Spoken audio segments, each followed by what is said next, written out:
And what's going on, everybody? Welcome back to KFW, where all we do is talk plastic boats. We've got a great episode for you guys. I hope you guys have been doing phenomenal, better than me. My family and I have been down with the crud these last few days. It has been tough. We've had our first bit of cold weather down here in North Georgia, but a lot of us have gotten pretty sick. But the fishing's been good, so that's all that matters. But anyways, wherever you're at, I hope you've got a good cup of coffee. I hope you're ready to get into the 5 things you could do to improve as an angler. And we've got 2 awesome guests for you guys. And if you're a river guy, we've got you covered. And if you're a lake guy, we've also got you as well. We'll be talking about both types of fishing in this episode. So let's hop right into it.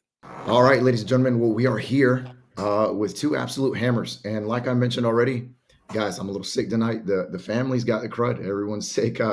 We're barely walking. We look like zombies in the house. But that's why I'm glad to have 2 solid anglers in the studio tonight. And now we've got Eric Hawks. Eric Hawks, now he's going to downplay this, but I'm going to go ahead and say this. Eric Hawks is becoming a bit of a local legend. Whether he wants to admit it or not, it doesn't matter. Dude is incredibly consistent in tournaments. He can catch them all, every type of species of bass, whatever situation, whatever lake, even in the rivers. The man is dangerous, and he's getting a reputation for himself. And then, of course, it's going to be a little confusing. We got 2 Erics in here, but we got Eric Goodson back with us. A hardcore off the grid angler, gets really creative with his river floats. And what we're doing today for you guys and for all of you listening, we're doing 5 things that you can do right now to improve as a kayak angler. And we're going to be handling both sides. So if you're a river guy, stay in here. We're going to drop juice on the river. And if you're a lake guy, stay in here because Eric Hawks is dialed in with his electronics on the lake, clear water fisheries, herring fisheries and stuff like that. So, and again, Eric Goodson is a master on the river. Guys, how are you guys doing tonight? Y'all doing all right? Doing pretty good, man. Doing How great. about you? Man, I appreciate y'all being here. Like I said, we're going to get right into it. And what we'll do for those of you tuning in, um, listen closely because, I trust these guys. They have a lot of experience on the water. And one of the things we're going to do is we're going to start with those top 5 things we're going to start from the 5th least important all the way to their most important piece of advice tonight. And like I said, we're addressing both sides of it, both sides of the coin, because I know we've got a lot of different people tuning in. And, for those of you that are tournament anglers, we've got some of that experience in here too. So yeah, stay tuned and make sure you don't miss any juice. So boys, let's get right into it. Let's do a quick intro. Hawks, when did you start fishing, bro? When did you start kayak fishing? And where are you from? Let everybody know a little bit about yourself. Yeah, so I started kayak fishing. I believe it was 2015, actually. Um, Wow. I was a senior in high school, and that was actually my graduation present that my dad got me. Was a feel free lure 11.5, uh, just to fish the New River. I'm from Virginia, so that was kind of where I cut my teeth in fishing, especially kayak fishing. Was fish for smallmouth in the New River. Um, so from there, I did that for several years. I didn't really fish lakes out of it. I didn't have a Mhm. motor or nothing. I just fished the local river tournaments that we had. Um, and to be honest, for a little while after that, I kind of got out of it. I went to college. I actually bought a bass boat and blew the motor not too long after I had it. So, being a broke college kid, I didn't have enough money to get that fixed. So I actually sold it, and the next day moved down here to Georgia. I'm in Central Georgia, and got a Hobie soon after, and got after it down here. So Yeah. Nice. And that's what I think. When you started popping up on the scene down here, I remember a few folks like talking about who is this guy? Because you know, when you fish in South Carolina, most of the kayak anglers or most of the community or you've heard of such and such. And you were in here doing well on the tournament trails. And some of us were like, who is this guy? Like, how long has he been fishing these local bodies of water secretly? I was like, no, he moved here from somewhere else and he's whacking us. So that was a good feeling, man. But that's awesome. Other than your boat, other than you blowing that motor, that's pretty cool. And then Eric, Mr. Atypical, bro, I know you've been on here, but remind everybody a little bit about your background and how you got into river fishing. Absolutely, man. But first thing I got to say, man, I told my daughters I was going to be on a podcast, and it was another Eric, and I was like, his name is Eric Hawks, and they was like, man, he got a cool name. Yeah. They said that was cooler than Guston. Yeah. He's like he's got lost, that man. yeah. He's got either that like professional athlete ring to it or like an actor. Yeah. Yeah, I hear you. So about me, I've been kayak fishing for about 5 years. Really fell in love with it. I got exposed to the river. I always loved like constant change, going to new places and going to explore. Every river is a little bit different. Sometimes some are great. Sometimes some of them suck. But it's always an adventure. I like going to places where most people don't get to see. Trying to find those untouched gems. And I like throwing bigger baits to chase some of these river fish as well too. Nice.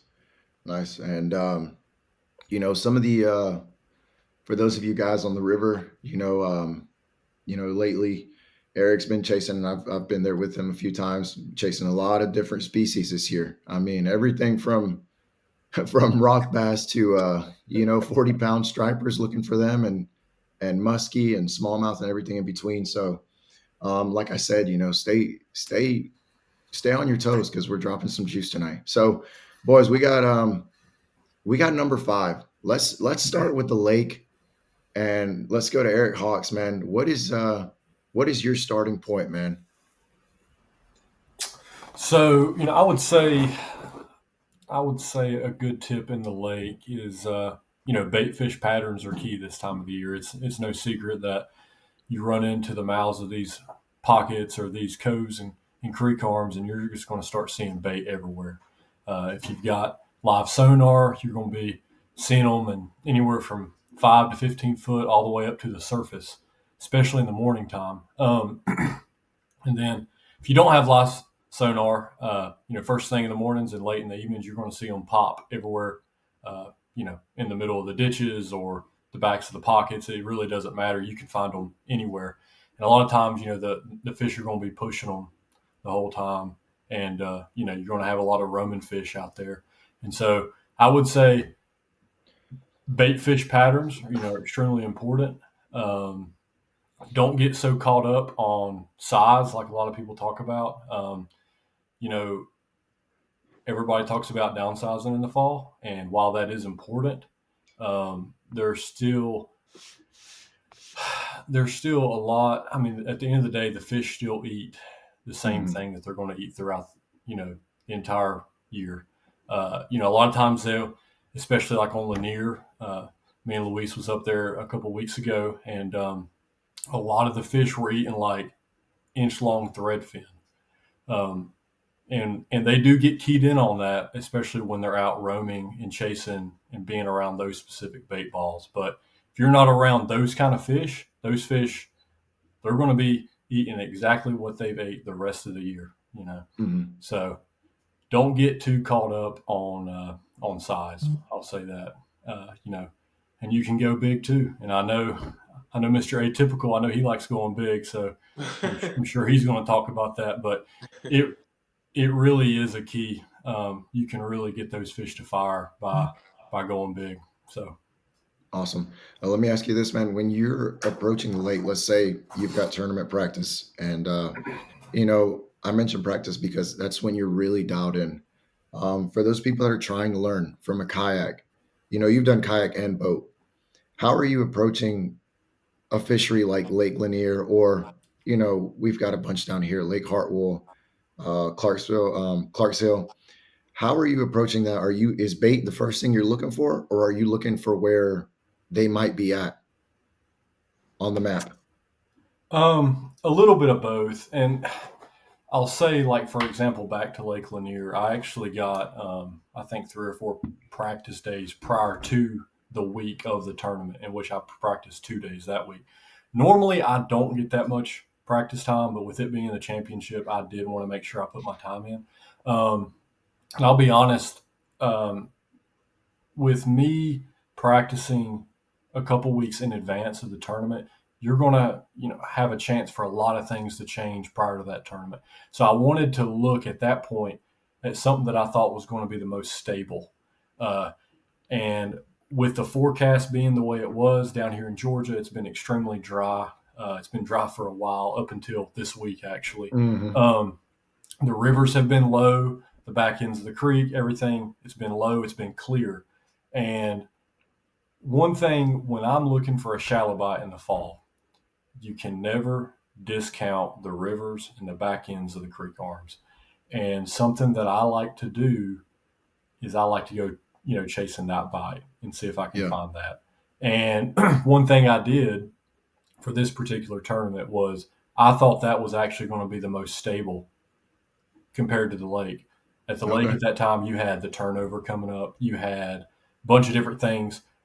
Honestly, the weather was staying about the same, but anytime you start getting those cooler nights and that turnover starts, you could get on them a couple weeks before, and then you get into an area that's got turnover, and you'll come back, maybe the week of thinking, well, I found them on this brush pile, or I found them doing this, whatever. You approach that, then they're going to be doing something completely different. And I really thought that the river or the back ends of the creeks chasing largemouth, or shallow spotted bass was probably going to stay pretty consistent. So in this case, I actually, I went and looked for something, fishing my strength. And so I looked for what little bit of dirty water there was left in the lake. I always try to find something that's going to fit my strengths, and fishing the back ends of places in a kayak, if they're there, you can load up quick. And that's kind of the difference between a boat and a kayak. You've got to realize that you're kind of pigeonholed where you can go. And so you've got to make the most of it. You need to cover a lot of water. You need to try to look for an area that's got a diversity of things going on. Because at the end of the day, no matter what, in a kayak, you've almost got to force yourself to be able to jump fish that day. Because when plan A and B don't work, you've got to be able to slide and do something else, because you're probably not going to be able to make a move unless you're close to the ramp, to another ramp, and do something else. So I will say I carry probably 10 to 12 rods with me a lot of times on the lakes, and anything from 2 or 3 top waters to something like a chatterbait, mid column jerk bait. Seems like this day and time you've always got to have a minnow tied on if you're live scoping, and then of course something like a jig. But make as many casts as you possibly can and just roll with it. Yeah, absolutely. Yeah, and to your point, man, I like that. What you said there, you're looking for something that fits your strength. So that's a really good point. And I think a lot of people miss the simplicity of that and how effective that can be. Atypical, Eric Gooden, what do you have? What's your first talking point for the river guys? What do you have for them? Yeah, for me, the first point is going to be having a game plan, but this time of year, being able to adapt and switch that game plan on the fly. Cold fronts come in, different weathers, different water levels. All those things can really affect your game plan. But first, I like to start off with a power style bait. I like to throw something like a chatterbait or a spinnerbait. My goal is always to catch them on a moving bait so I can cover more ground. If that doesn't work, then I slowly digress into something that's going to be more like a jig or a jerk bait. So I always start with power. And if they don't actually bite a moving bait, then we transition down to a bait that's going to be a little bit more slower or more subtle. Okay. And then, for the people listening that fish rivers, tell the guys a little bit about some of the rivers we have here, what they fish like, some of them have shoals, some of them don't. What do some of those floats look like for you this time of the year? Yeah, it's a totally different mix. A lot of the rivers do have shoals. Simply, that's like a small rapid. Sometimes the fish will set up in front of those. Sometimes they'll set up behind them in a pool. A lot of your rivers also have bends. These are typically like hot spots for fish. Sometimes towards the beginning of a bend, the middle of the bend, and also the very end. So typically, what we're looking for is rivers that have shoals and also rivers that have a good bit of bend, rock, and also wood. Those are typically the hot spots that we look for when it comes to fishing this time of year. Okay. And then have you seen have you seen anything like the turnover affect the rivers or anything like that, or anything that's changing this time of the year that you would be like, okay, that's something that you don't see often throughout the year? Is there anything like that for you? Well, the biggest thing for us, as Eric spoke upon, was actually this water levels. I mean, our rivers right now are super, super low. What that does for us is actually make all the fish get condensed into these small little pockets. It can condense a river down that's 100 feet down to a small smidgen. It's only 10 feet across. It has all the deep water, so those fish will stack up in the deeper waters. That is the biggest thing I see, and cold fronts definitely affect us as river fish. I would say a good bit as well too. Okay, I got you. So for the lake, we're starting off understanding bait fish, and then for the river, having a game plan and being ready to adapt with that game plan and make changes. All right, what do we have for number two on the lake? Eric, what we got? Something that I see, getting spoken about a lot, and this may ruffle a few feathers, is Come on. talking about this big fall migration that happens all across the country. Uh, Yeah. this time of the year that, you'll have a fish that's sitting out in the main lake eating, you know, he's in bait out there gorging himself, but then all of a sudden he's going to have something in his brain to trigger him to, travel 5 miles up a creek to the back end of a creek. While I don't, or while I believe that there's definitely changes that happen in the fall, at the end of the day, fish are going to go where they can to eat. That's as simple as it is. And if there's fish that have plenty of bait and plenty of forage out on the main lake, guess what? I'm not saying that they may not go a little bit into the pockets, into the creeks, Hmm. but to think that there's some kind of big mass migration that goes on this time of the year, I think is just a huge fallacy. I think it's a marketing tool to sell a lot more baits, a lot more niche specific baits. And I would just say don't get completely caught up in that. I think the biggest reason why people say stuff like, okay, it's getting cooler, you're having cold fronts, it's getting to be October, you can start catching them on topwater again. I think the reason that is because the fish have slid a little bit shallower, but at the end of the day, those fish probably wasn't that far away Hmm. that long ago. Um, you know, you can definitely start getting bit on certain things more than you did, but I don't think it's because some kind of mass migration has happened across the lake. Um, I think just thinking through it in a more simpler mindset and just going through how you would find fish the same as any other time of the year, but taking note, what are your environmental conditions for that, specific, time of the year. I think a lot of times the reason the fish are there is because of what's going on around them, right? Not because they're Hmm. traveling a long ways to do something that's like biological in that case. Yeah. Yeah. So Did you see Brian Latimer? He dropped a video on this. Yeah. yes, I actually And did I see was that. And yeah, I and I agree was with a like, lot of his points. yeah, yeah, dude. I was like, man, finally someone just blatantly said it, because I've heard some pros kind of tiptoe around it, Mhm. and but not just directly blatantly just be like, hey, like this, I don't think this is true. And there's just so many things. Again, we all just learn from our experiences on the water. Mostly time on the water is so important. And man, I've just this last year getting the opportunity to spend the time just being out there as much as I can, dude. I've just noticed like some things that the industry communicates. I'm like, man, this is like totally backwards.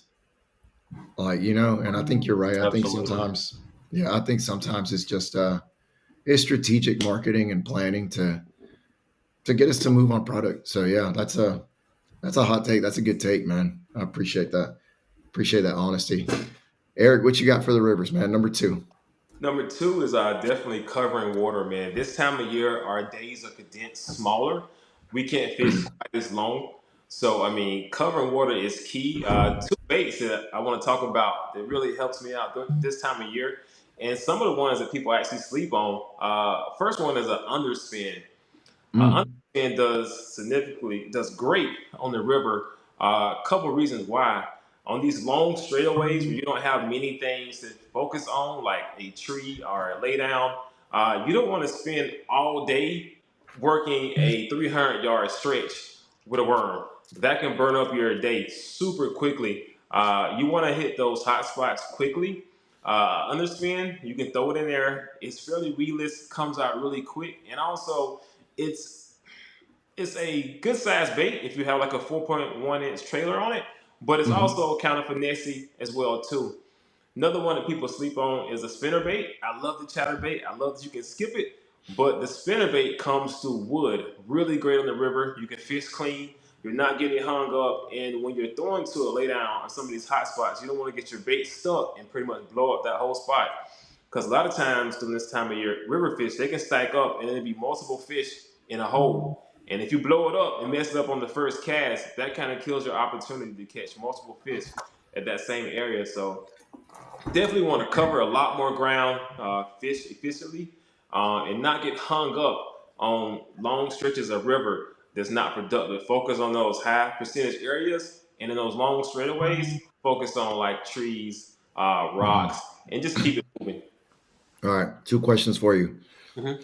For the listener that's newer to the river, or maybe they just don't know, what does dead water look like to you on the river? Where you're like, man, because we were on a river the other day, and you said, hey Luke, these last, I don't know, was it 2 miles? I think Yeah. you were like, we're not fishing this, and you're not the only person to say it. Somebody else said it. What does Right. dead water look like to you, man? Like, give us some clues and some hints on that. Absolutely. So this time of the year, a really good giveaway is leaves on the water. If you have stagnant areas where there's no leaves moving at all, they're all stacked up in one general area, and you don't have any flow at all, that's the dead water that we're talking about. It can be deeper and it can be a little more shallow, but if you don't have any flow, nothing going on, those leaves are stacked up. Typically, I'm paddling through those areas and I'm looking to get to somewhere that either has a bend, because in a bend you can have more flow, especially on the outside of a bend. And also, if you have shoals, which is a small rapid, typically the fish is stacked up in front of it. So those are the areas that we're looking for, not that, as we call, dead water, where there's no flow in the river, where it's not moving too much. Okay, and then we got, and now I'm thinking like, maybe I'm thinking about the listener that maybe went out to fish this weekend, and they did what you just talked about. They covered water, and they threw an underspin, they threw a chatterbait, spinnerbait, they tried moving, even a square bill. And there are just some times where you just have to lock a worm, a creature, a crawfish in your hands. How do you fish bottom baits quickly? So typically for me, especially if I'm fishing a laydown, I'm not dragging that bait all the way back to the kayak. I'm maybe Okay. fishing the first 2 to 3 feet.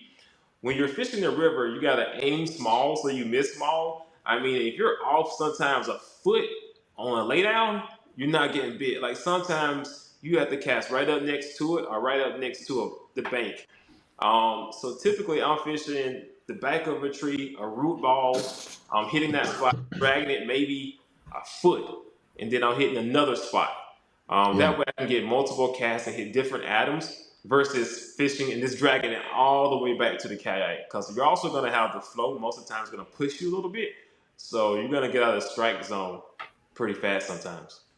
Yeah. Yeah, I agree. I've got the perfect example to that. Hawks on that championship day on Sunday.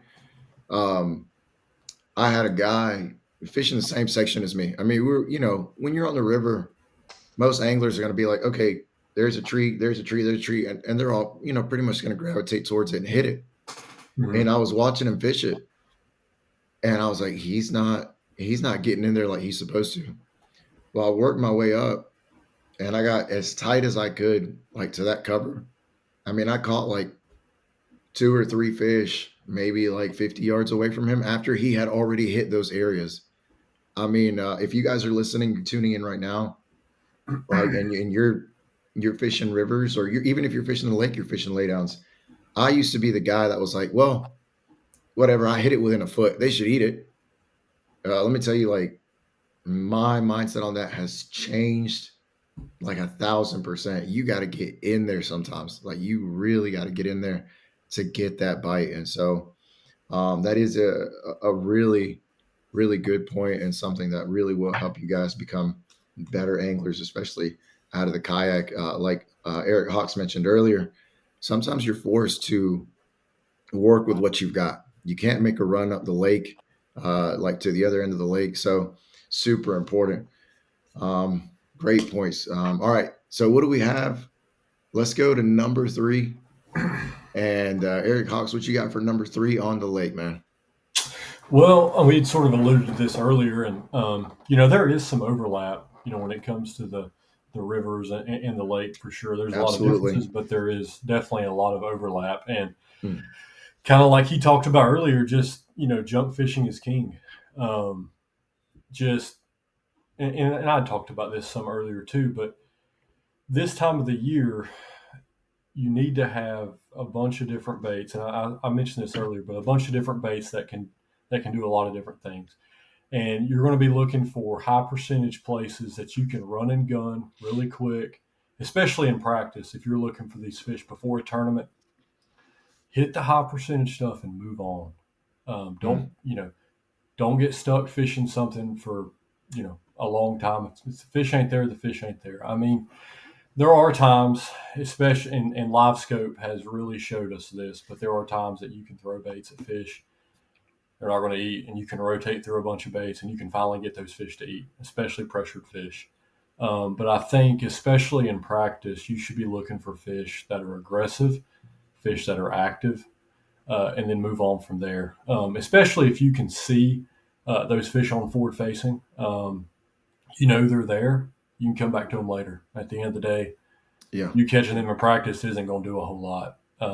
Now, if you're not sure of the size, and that's kind of something that you're trying to figure out, sure, you might want to catch a few, but just stay moving, hit the high spots, and eventually you're going to run into those fish. And like Louis said earlier, I mean, make sure that your casts are where they should be. There's so many times that I think people, they're fishing, and especially more novice anglers, they'll attribute success based purely off of, what they're throwing that day. Okay. Did you catch them on top water? Yeah, I caught them on top water. Well, I didn't catch nothing that day. So then they're trying to, they're running through everything, well, how could that be? A lot of times, especially your shallow fish, if you're not getting that bait exactly where it needs to be, you're not going to catch that fish. Just like he was talking about, getting that bait, presenting that bait how it should be. A lot of times, my opinion, there's a lot of different baits that can get that fish to eat if you present it correctly. It's not just one bait that's going to get that fish to react. It may be, let's just say it's one category of baits, but it could be a bunch of different ones in that category. I think people get hung up on that a lot, and they do get keyed in on things at times, but I think just making sure that you're putting that bait where you need to put it, and not forgetting that there's a bunch of different things that could cause that fish to bite, not just the bait. So I messed around with that a lot this year. 99% of the time for me this year, it was about where I was at and making the right presentation. And then, to your point, dude, I was out on Lanier the other day, and I was cracking up, man. I threw everything at them. I'll talk about everything, and they would not eat. Dude, I busted out a small tailspin. I mean, I hadn't thrown it since last year. And bro, they just started chewing in every area that I went to. And I was like, man, I hate it when this happens, because now I'm going to go home. I'm going to go to Tackle Warehouse. I'm going to order 3 more of these. And then like, I'm going to order 2 in white, 2 in chartreuse. And, but, it's, man, for me, I don't know how it is for most other people listening. For me, most of the times it is just that making the right presentation and being in the right area. So excellent point. Eric, what you got for the river for number 3, brother? Yeah, this one may come to a surprise to most, but man, boat position Dude, is talk, huge. yeah, talk about that. We never, I feel like as kayakers, bro, we really don't talk about that, man. Talk about that. Yes, a lot of times with boat position, especially when you're doing power fishing, you're throwing a bigger swim bait, a glide bait, a spinner bait. I'm lined up parallel to the bank. In the summertime, sometimes I'm underneath a tree. Mm, So yeah, I'm trying to keep my bait in the strike zone as long as possible, coming parallel down the bank. If you got bluff walls, I'm trying to keep it within like 6 inches of the bluff wall on the whole cast. That way it stays in the strike zone for a whole lot longer. That is key, especially with a swim bait, because you're bringing that fish out if you're fishing in the middle of the river. If you're in the middle of the river and you're casting to the shore, you have to pull that fish off the structure, whether if you're parallel to the shore, it can just come out and eat it. So keep yeah. your bait in the strike zone for longer and fish more efficient. Now, this one is for my people who are actually fishing with shoals. Be super mindful where you're going through the shoals at. Because a lot of Mm, times, those fish, if you're fishing for shoal bass, sometimes they're in that moving funnel of water, or they're on the pocket right outside of it in a seam. If you can, in a kayak, go to the right side or the left side of the bank, walk it down or float it down and cast in your eddy. An eddy is still water right outside of fast moving water. A lot of times your fish will stack up in the eddy, that calm section, or either they'll actually be right outside of the funnel of fast moving water. If you come down your kayak in the middle of the funnel, sometimes you're messing up some of the best spots that you actually can fish. So boat positioning is super important in your kayak. dude, I've got to throw this in here for people listening. How can you give us just like a 30,000-foot view, river fishing for you? How do spotted bass set up compared to shoal bass, which are a lot, in my opinion, which are similar to smallmouth, how they set up and they love that fresh water, and then largemouth. Like, what are some of the differences there? Like, where are they positioned, and how do you target them? Speaking on boat positioning and going through current and hitting eddies and stuff like that. Can you speak just a little bit on that for people that obviously we've got listeners that they may only fish largemouth in the river or spotted bass or smallmouth. Yeah. I start with spots, man. Spots are absolutely dogs. They are so aggressive, man. If I'm fishing a river and it has a decent amount of flow, spots love wood. I can find them 90% of the times in wood. They love wood and rock too as well. Spots are not afraid to be in the current. They do well in the current, and they also do well in the wood. Shoal bass typically are not in that dead water. Sometimes a shoal bass can be directly underneath the shoal, um, waiting for things to come down. Sometimes they'll set up directly in front of the shoal. And then sometimes that funnel of water that creates a V, they'll sit there as well too. So the shoal bass is great in moving water, aggressive fish, and not afraid to be in really fast water. A largemouth will sit in an eddy, some of your slower moving water, some of that dead water. If you take Mm-hmm. your time in dead water, you'll come across a largie sometimes as well. You're just Yeah, fishing in slower current. Um, and typically largemouths like wood too as well. yeah. Speaking of spotted bass being dogs, I caught 2 spotted bass out of a class 3 the other day. Hawks, that giant rapid up on the hooch? Like the big one? Way up. Yeah, yeah, closer to Yeah, yeah. yeah, Dude, on the right side where that rapid just is just flying down. yeah. Dude, I caught 2 spots out of the middle of that. I was like burning my chatterbait over the top of the rapid. Like, you can't even fish it. The water's so fast. And dude, the rod just like bent down. I was like, oh my God, this is the biggest shoal bass I've ever caught in my life. that's how strong the rapid was. I had to like take the rod like behind me, like rotate the kayak. Dude, it was like a 17-inch spotted bass. I was like, dude, they are animals. They are absolute animals. Like Yeah. I don't know. They're different. And they They're love different. glad.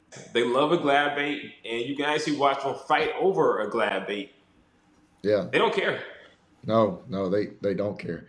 Yeah. So there's something else. But all right, we're going on. We're gonna go to number two with Hawks on the lake. And guys, notice Eric Hawks hasn't brought up electronics yet. And so if you're listening, there's no excuse. There's no excuse. We're not talking about, he might bring it up here in a little bit, but notice it hasn't even been brought up. So these are things that you can apply right here, right now, regardless of what you're working with. So, all right, man, what you got? What's next, Hawks? Yeah, since you brought that up, uh, I'll kind of tell you a big reason why I haven't brought Yeah. that up. And at the end of the day, more fish live offshore typically than they do up Mm, shallow. It's no secret. And when you've got these multi-day tournaments, like you see a lot of the bass boat pros fish in, that to me is the biggest reason why a lot of those guys are staying off the bank, is because they've got to come up with enough fish over the course of 4 days to make it last. If these tournaments were 1 and 2 day tournaments, a yeah. lot of these guys that fish shallow, a lot of these power fishermen, they'd be the ones winning the tournament. Because what Yeah. often happens is you've got these guys will come in with 25 pounds on day one, 19 on day two, and they'll drop down to 12 and a half on day three. And over the course of, all those days, it's, they've kind of wore their fish out. But in these kayak tournaments, we really don't have tournaments over 2 days. And a lot of our tournaments are just one day. Yeah. The Yeah. kayak championship is 3 days. So when you start getting into a situation like that, it has to become more of your mindset. Depending on the time of the year, you have to start considering those things. Do I have enough fish to last? But at the end of the day, a lot of our tournaments just 1 2 days, and I think a lot of the bigger fish, a lot of times, at least that you can get to in a kayak, where you can't hop around and run 5 minutes over here, 10 miles up over here, and hit a bunch of hot spots that you might be able to catch bigger fish in a boat. In a kayak, you just can't do that. And a lot of times going shallow, um, you only have to have five, right? And Yeah. a lot of times, depending on how you fish, you can generate a bigger bite up shallow. So that's a big reason why I haven't brought it up. Um, but if you are going to fish offshore, um, you know, find the most obvious stuff. Find the points, right? Find the humps, and have an area that's got all of that very close together, so that you can hop to those things real quick, and you can kind of assess, hey, is this area, is it worth it? Is it going to produce? If you've got to run 2 or 3 miles from one spot to the next to check one little hole in a kayak, you're going to be really inefficient, and you're not going to be getting much accomplished. So Yeah. Now, for people tuning in right now that maybe are a little inexperienced with structure and stuff like that, how familiar do you think they've got to get with contour lines and looking at the map and being able to read, uh, stuff like channel swings and stuff like that? I think it's extremely important. I'm not going to lie, I'm kind of a nerd when it comes to maps. Like, I just get on uh, Google Earth for one, and Navionics on my phone, and I'll just scan over lakes. I'll mark waypoints on stuff that looks good. I'll get in an area, and I'll just try to find all the best looking things. But at the end of the day, there can be so many different things that could be good depending on what time of the year it is. But back to your point, understanding topo maps. I mean, you hear pros saying it all the time. I mean, everybody talks about live scope and what live scope has done to change the fishing industry. But if you didn't have those maps to show you where to go to put that live scope in the water, Hmm. you know, where would you be? Yeah. It's extremely important, and understand how fish move to and from the ditches up into the point to feed. when they're wanting to be aggressive and slide back down. All that stuff is extremely important, and I would encourage anybody who doesn't know a whole lot about that to spend some time, get on YouTube, look up. There's so many YouTube videos out there nowadays. You don't even have to be on the water that much to learn. Yeah. You can get on YouTube. There's plenty of channels out there that have screen recordings, showing, topo maps and kind of what this means and what this does. And I would encourage anybody to look at that. Awesome. Eric, what you got for the river for your number 2? Yeah, for me, we talked about covering ground and fishing efficiently and fishing pretty fast. But once you find the right water in like fall and winter, that's when you need to put the brakes on, slow down, and take your time. We went through all the water that was unproductive. When you're in the juice, take your time. An example being, if you're fishing, and if you're floating down, you come through narrow water, then you get to a big pool of water. Before you actually go into the pool of water, slow down. If you can get to the shore and fish it from the shore, fish that big pool. Or if you have an anchor right in front of that big pool and fish it. Um, Lou will probably laugh at me when I say this, but a black worm sometimes on the river can be some of the best bottom bait that you can have. Or if you want a slightly bigger fish sometimes, try a jig. Those two baits in fall and winter can be really great when fish are not as active. Things have slowed down and you're fishing a big pool, you're in the juice. Take your time, drag the worm, drag the jig, and fish those high percentage spots really good. Another example being like a bend. Typically on a river, the outside of the bend is going to be your deepest water. If you're in a kayak, you can actually park your kayak on the sandbar and take your time, walk up and down the sandbar, and fish those bends really good. Typically, the beginning of the bend is really great. The middle, if you have a rock or wood or structure, fish that. The end is typically dynamite. So I always try to take my time fishing the very end of a bend. Sometimes, depending on the time of year, the beginning can be better or the end. But most of the time for me, the end of the bend is going to be one of the best things to fish. Okay. Which black worm you throwing? Got 2. Either the sensei or a black trick worm. Those 2, hands down, they're hard to beat. Okay, and then how about jigs? Jigs, dirty jig. Yep, Dirty jig. Is there a specific one or the weekender? the weekender? I like the weekender. I prefer like on the river, like an arky head, something a little bit more pointy. I don't really use a football head jig on the river. Yeah. Okay. Awesome. All right, we're down to number 1. This is going to be what these guys believe is the number 1 thing for those of you listening that you need to do right now to improve as a kayak angler. And we're going to hand it off to Hawks, of course. First, we're going to go to the lake. We've had some great points made, but let's see what they both got for number 1. I'm interested in this one. What is the most important thing? Listen, the reality is this episode is for me. I'm going to take all this and then go get better so I can make better content. So, all right, what you got, Hawks? What's number 1 for you? What's the most important thing? Man, you build me up too much. Come on, man. This is subjective based on what fishery you're on, but in central Georgia, we've got a lot of docks on our lakes, and especially Lake Sinclair and Lake Oconee. And there's a lot of lakes throughout the southeast that are similar in that regard, especially more your Piedmont lakes with rolling hills and clay. A lot of these lakes, they've got development and they've got docks.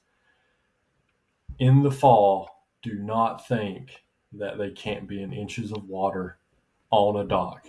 And I don't just mean like get up on the walkway of the dock. And, something he talked about earlier, but a jig starts to become extremely good again in the fall. Skip that jig way up under those walkways and hold on. It can be extremely, extremely good and rewarding. I've had some of my best days this time of the year on a jig. And, a jig for me, It's a confident bait, but a lot of times of the year it's just not that good for me. I don't get a lot of bites, but you can catch big ones. But this time of the year, other than bait fish, the fish that Yeah. are up shallow, they do focus on eating a lot of crawfish. It imitates a bluegill as well. It's not gotten super cold yet, so there is still plenty of life shallow. And I think it is a misnomer that people believe that they've got to have 3-4 foot of water. No, man, they get shallow, and a Yeah. lot of times it's Yeah. your biggest fish. Yeah. Yeah. It's you're dropping. I hope people are paying attention and taking it seriously because you're dropping some juice right now. It's absolutely true. Um, and for people listening, what jig are you throwing back there, if you don't mind, and what trailer are you putting on it? Just I know you've got different options, but what's your go-to right now? Yeah, in the lakes, especially looking for largemouth, like I typically am around docks. I'm going to focus on more of like an Arky style jig. Mhm. I throw a True South a lot. There's a few Okay. other ones that I throw, but I'll typically trim the skirt up a little bit to make it flare. And I run through several different trailers depending on the day. I like Rapala's Crush City Crawl that they've got. Yeah. It's kind of a newer bait that's really good. And then even something traditional like a Zoom chunk of some sort. They've got several different ones, but I will tell you, a lot of the guys that are power fishermen on these, Lake Oconee, Lake Sinclair, a lot of guys still throw like a traditional chunk on the back of their Mm. jig. Um, Sometimes they don't want all that flap. They want something that's a little bit more subtle and just a little bit more natural looking. Another thing, if you don't have the flap going on, that bait's it's gonna it's gonna fall a lot quicker. And a lot of times, getting a jig bite is just based on a reaction bite. Yeah. Um, it's When you're fishing around docks too. I'll say this: you throw a football head jig out on a deep point, and typically you're dragging it. If you're throwing around a dock, don't drag it. Hop that thing. I mean, get aggressive with it. It's extremely important to get those fish to eat, in my opinion. The MPFL was just won on Lake Hartwell a few weeks back, and Yep. guess what? He wasn't out there looking at live scope. He was Yep. flipping a jig around docks, and the guy that did that is one of the best jig fishermen probably in the country, and he's from Lake Norman, North Carolina, and that's what them boys do up there. They throw a jig around docks, and he's as good as anybody. And if you go back and watch what he was doing, he was hopping that thing, and he Yeah. was putting a lot of action on it, and it's extremely important. Man, that's good. That's really good. All right, man. What you got for the river? What's your number one, Eric? Number one is gonna be the water level, bro. You can be the best Okay. fisherman in the world. You can have the best baits in the world.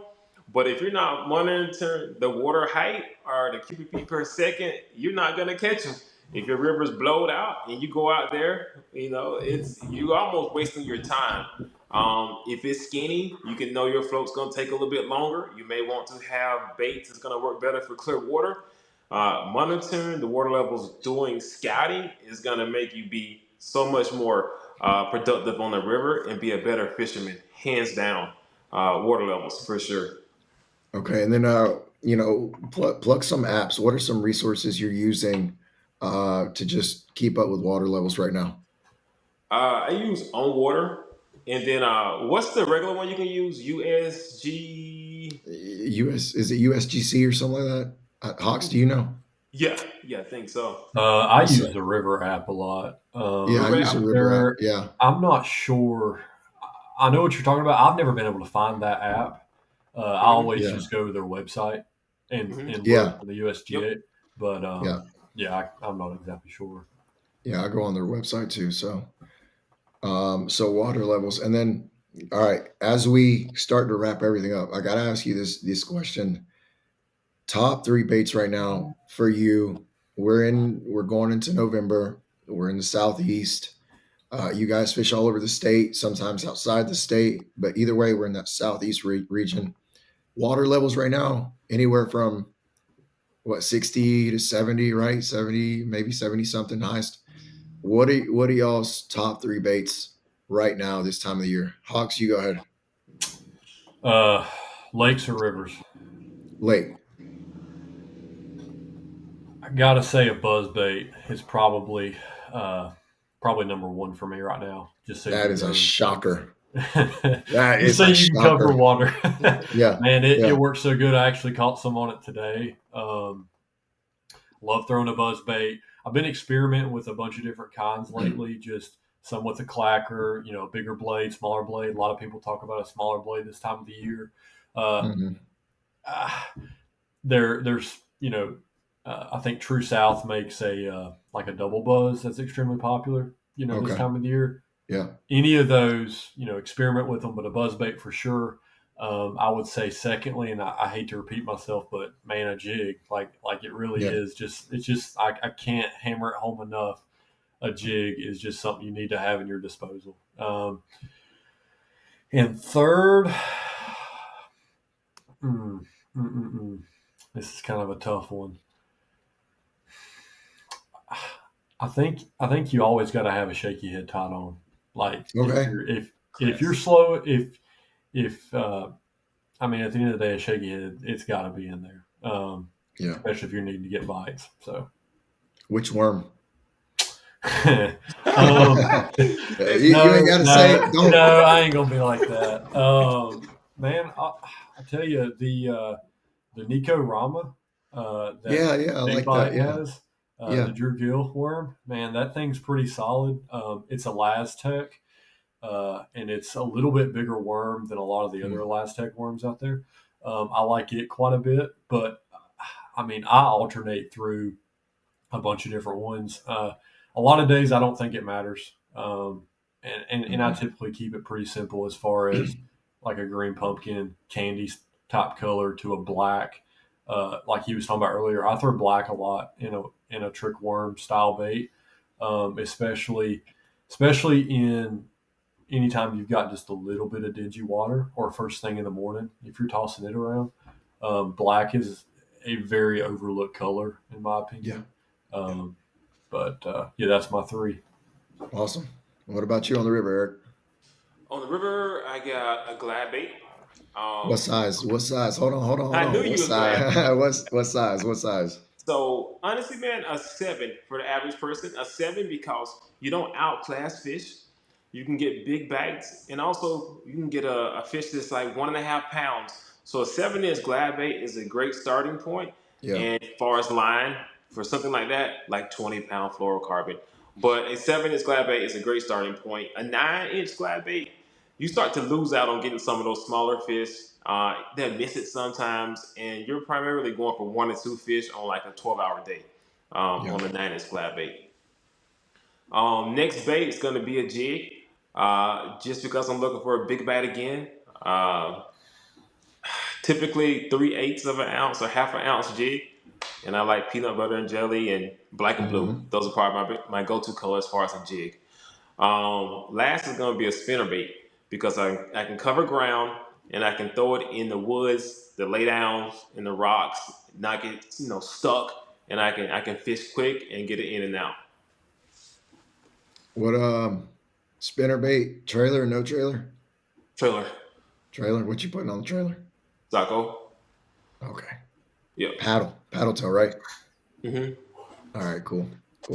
Man, that's I'm starting to lose my voice here, man. So, Uh-oh. but hey, we made it though. Phenomenal, phenomenal topics, phenomenal points.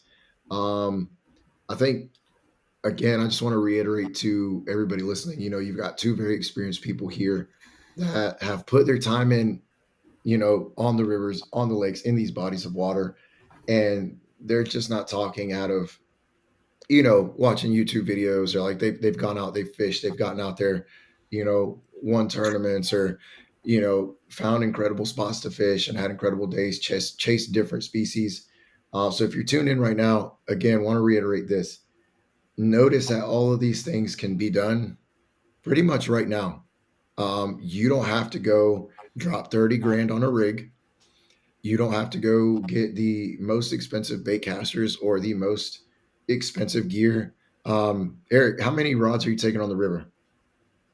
3 to 4, 4 max. Okay. And then Hawks, how many rods do you think you could survive with on the lake and do decent? I mean, 4 or 5, 6 at the most. 4 or 5. You know, Yeah. a lot of times, I mean, I claim that I take a bunch, but at the end of the day, a lot of those, I mean, they don't even.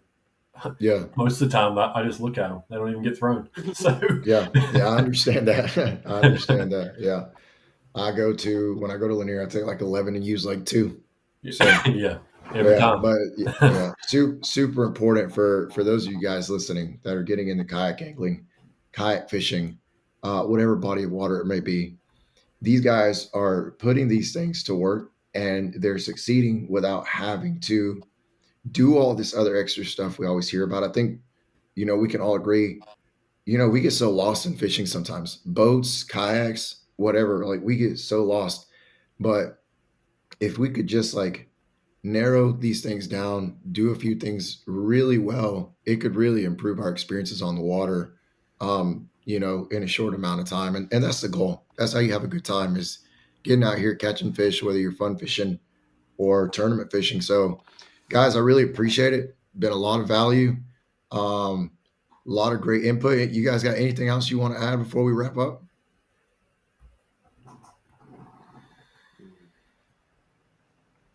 Nothing. I'm Talk good about on my Would spotted. you? Don't move around spotted bass. They have literally taken over almost every single river. I love catching them, but they breathe into everything and they take over. So please Yeah. don't move around spotted bass. Yeah. Yeah. Hey, man, it's got to be said. It's got to be said. Yeah, I was in a fishery a few weeks back. I told you it used to be a pure smallmouth river, smallmouth only, and now it's just spotted bass only. So, absolutely, absolutely, man. But guys, thank you so much again. I'm excited to bring you guys back, whether it be together, individually, and just keep talking fishing for the kayak anglers that are growing and aspiring to get more time in the water, just succeed, or maybe even win tournaments. And you know, I think it's important that we share these moments, share these experiences, so that we can grow. So, guys, thank you so much again. And guys listening, I'm going to link their stuff down below. I'll link Eric Hawks' info down below. And of course, Eric Goodson as well, Atypical Outdoors. I'll have their stuff down below. So you guys go ahead and check it out. And I hope y'all have a phenomenal day. Well, everybody, I hope you enjoyed that episode. I hope you got some insight, some value added to your kayak fishing. And listen, guys, if you have any comments, if you have any other tips or any other information that you'd like to know about, maybe other topics that you'd like to touch, let us know down below. And remember, Kayak Fishing Weekly is a part of the Serious Angler Network. So we got some awesome benefits for you guys down there in the description. Make sure you check those out, like the Omnia Pro membership, super beneficial. Use it all the time. And guys, wherever you're at, whatever you're doing, I hope you have a good week, and I hope you get to send it this week. See you on the next one.